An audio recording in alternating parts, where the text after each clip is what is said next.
Hallo, Coach Christian hier. Schön, dass ihr wieder dabei seid. Heute habe ich eine tolle Übung für euch und zwar eine weitere Übung aus meinem Endlosprogramm. Ihr habt ja schon eine oder andere Übung gesehen von mir. Da ging es aber auch hauptsächlich um die natürlichen Laufwege, die natürlich elementar sind. Und diesmal kümmern wir uns mal um den tiefen Bereich, also Stoppballtangenten oder auch mal einen leichten Rückläufer, bisschen unterstützen mit Effet. Also eine weitere Übung, wo ihr euer Positionsspiel mit deutlich verbessern könnt. Also bleibt gespannt.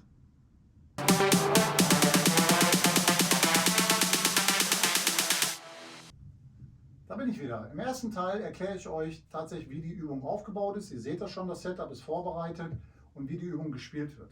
Im zweiten Teil spiele ich die Übung natürlich dann mal vor und erkläre euch während des Vorspielens natürlich, was genau die Situationen sind, die Schlüsselsituationen, wo man dann darauf achten muss. Und im dritten Teil gehe ich dann nochmal ein bisschen intensiver darauf ein, zu beachten, wenn welcher Winkel nicht mehr ideal ist, wie man dann trotzdem die Position noch retten kann, um wieder in den Ursprung der Position zurückzukommen.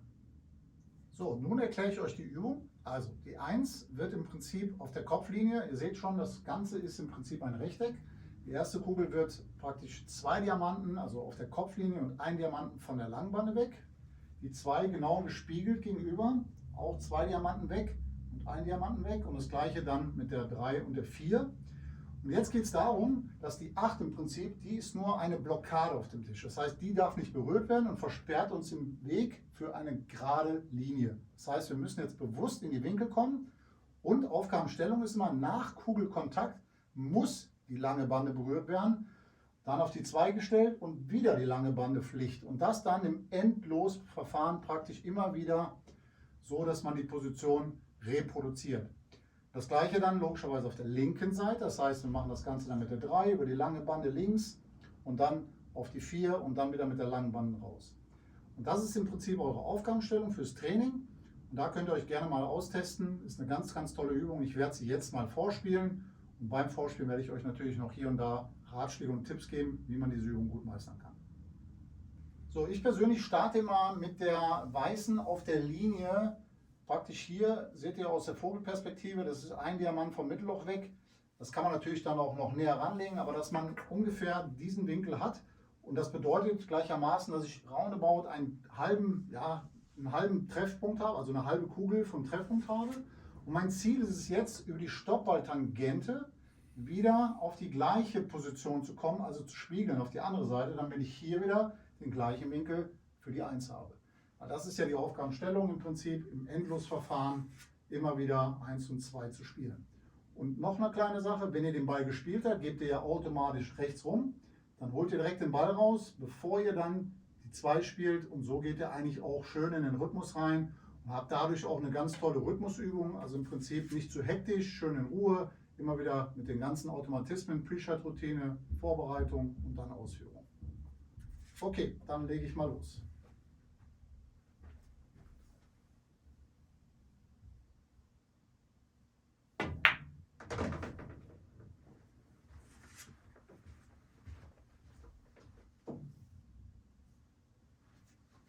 Immer erstmal Perspektive schauen, was habe ich für einen Winkel. Wenn ich der Überzeugung bin, das ist der richtige Winkel, dann treffe ich meine Entscheidung, hole mir nochmal die Linie zum Loch. Und jetzt ist nur noch das Thema Senken. Und das, was ich mir vorgestellt habe, versuche ich in die Umsetzung zu bringen.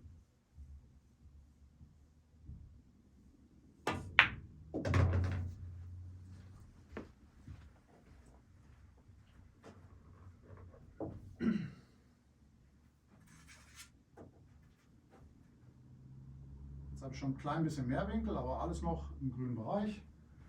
Den spiele ich eigentlich im Prinzip als Stoppball mit ein klein bisschen Rechts-E4-Unterstützung. Dann seht ihr wunderbar mit relativ wenig Aufwand wieder schön die Position reproduziert. Und komme dadurch natürlich in eine ausreichende Position, um wieder das Gleiche, was ich eben gespielt habe, zu reproduzieren.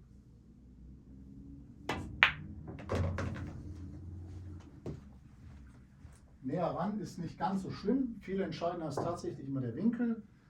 Wenn man natürlich dann etwas dünner oder auch mal mehr Masse hat, wo man mehr arbeiten muss, ist es immer herausfordernder.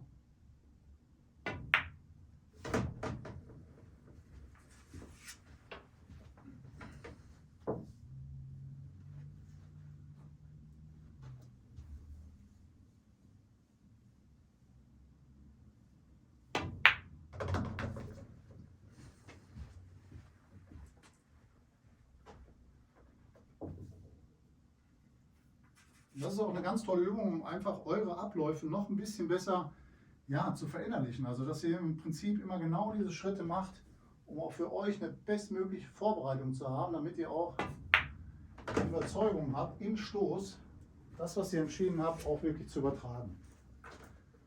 Der große Teil der Fehler ist ja eigentlich Entscheidungsfehler. Wir machen einmal einen Fehler, der ärgert uns, und die Fehler, die danach kommen, sind kein Ärgern über den Fehler, sondern immer Ärgern über die Entscheidung.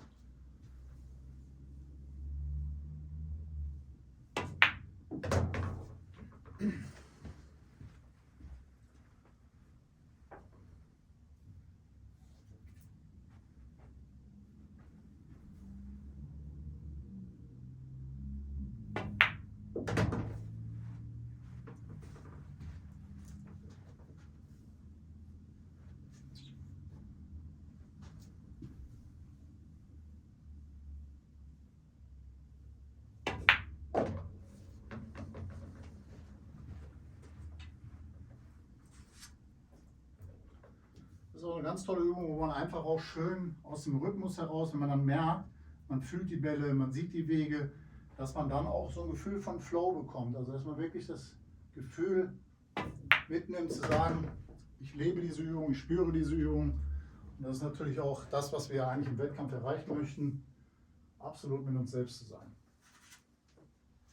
So, jetzt mache ich nochmal 2 Bälle und dann gehe ich mal auf die andere Seite.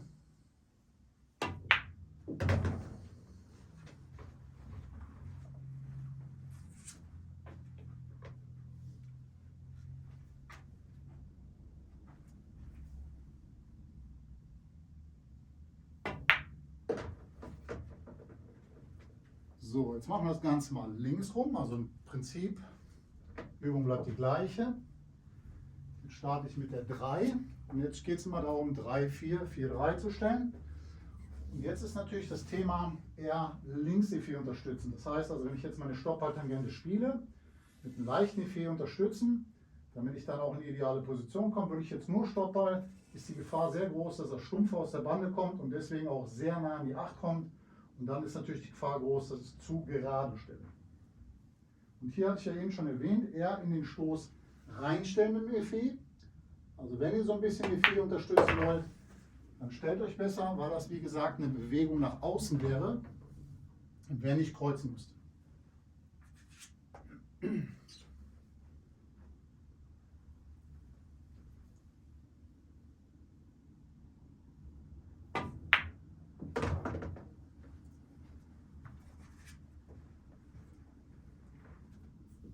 Und ihr seht auch, die Stöße sind an sich recht weich, also ich habe wenig Tempo in der Weißen. Liegt daran, dass ich halt auch tendenziell tief bin. Wenn ich jetzt wieder höher ansetzen würde, müsste ich viel mehr Aufwand betreiben, um diese Tangente umzusetzen. Und das ist wieder, oder steht im Konflikt mit der Position.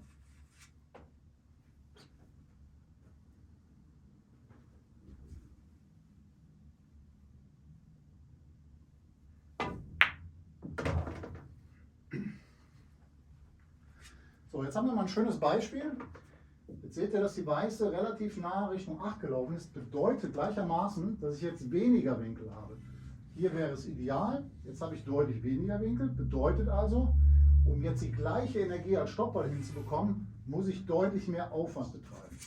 Und das bedeutet auch, dass ich jetzt nicht zu tief sein darf, sondern ich muss jetzt tatsächlich ein bisschen höher, weil die Power im Stoß jetzt höher ist.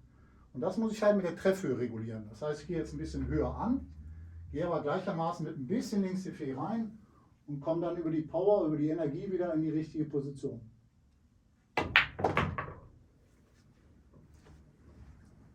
Und so kann man im Prinzip die Winkel ganz gut korrigieren. Obwohl er noch nicht optimal korrigiert war, geht schon noch besser, aber reicht schon, um jetzt wieder einfacher in die nächste Position zu kommen.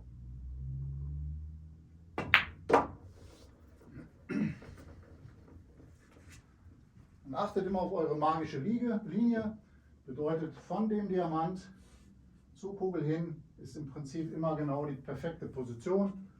Ja, und wenn ihr mal ein bisschen voller steht oder ein bisschen dünner steht, dazu zeige ich euch gleich nochmal, wie ihr dann reagiert.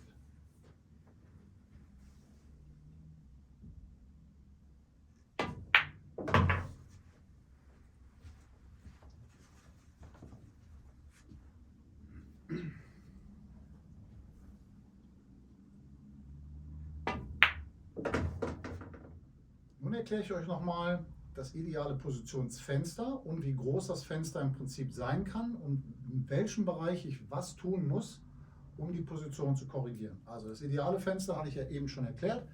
Wäre jetzt der Diamant im Prinzip aus der Mitte, ein Diamant nach vorne. Und dann ist es egal, im Prinzip auf dieser Linie bewegend. Dann habe ich einen relativ tollen Winkel, um mit einer Stoppballtangente und wirklich ein halbes Lederbreit rechts C4 unterstützend wieder in die gegenüber gespiegelte Position zu kommen.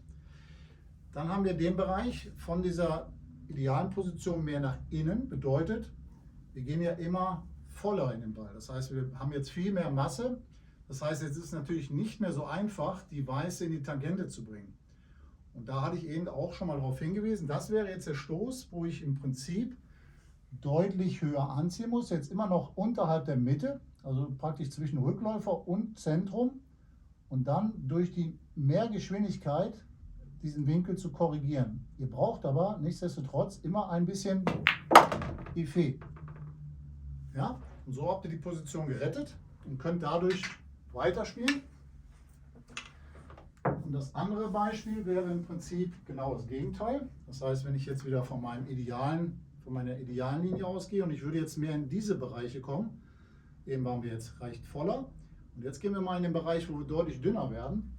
Und da ist es tatsächlich wichtig, das Effet wegzulassen, weil die Geschwindigkeit jetzt auf der Weißen auch höher wird und das Effet beschleunigt natürlich nochmal. Das heißt, wir sind dann ganz schnell wieder auf der anderen Seite auch zu dünn.